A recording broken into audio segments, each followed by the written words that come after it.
My stained fingers twitch as I gaze at the loose bunny ears on my scuffed up black and white Jordans. I still remember when Mom taught me how to tie my shoes.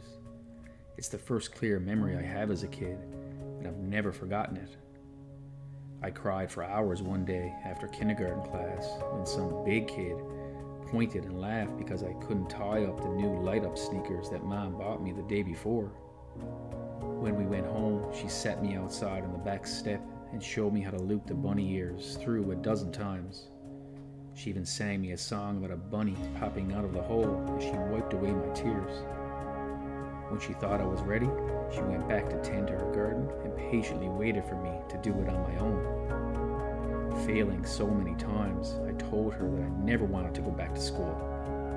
I was only 5, but I remember the serious expression on her face the moment I shouted out those words. She immediately stopped digging through the dirt in her suburban garden and froze for a second. Her silence terrified me. Looking up from her bended knees, she stared me dead in my wide eyes. She looked disappointed at first, but after calmly placing her wooden garden spade next to the half-filled water jug, a simple smile emerged. It was faint, but it accompanied a life lesson she always tried to instill in me, even in the days before she was killed. "Practice makes progress," she said, holding my chin so I could look her in the eyes. "Making mistakes is how we learn, and every time we fail, we get stronger." She said things like that to me all the time and found ways to put things in perspective for me even at a young age.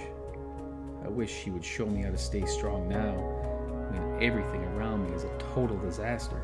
I told Mom she should have been a preacher, but she said helping from behind the scenes was her calling. She had a regular 9-to-5 job at the local flower shop across town, but spent most of her free time at the church helping the new reverend. She always tried to get me involved, but that shit's not for me.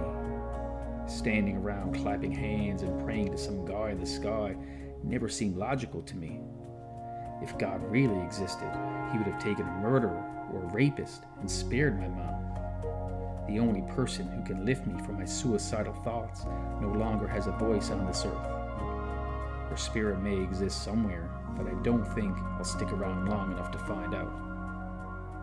Mom could find beauty in the simplest things. It's the one intrinsic quality she didn't pass down to me. She always gave me weird books to read and left inspirational messages on my bathroom mirror, but the rose-colored glasses she possessed just don't fit me. I'm more comfortable wearing my scratched-up Ray-Bans. Mom also loved to draw and paint. That one she did pass down to me. The drawing part, anyway.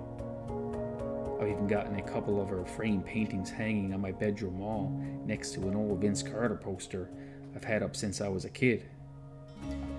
Her use of vibrant colors and application of texture has a way of bringing you into every picturesque scene, like you were standing next to her as she explained her inspiration for each piece.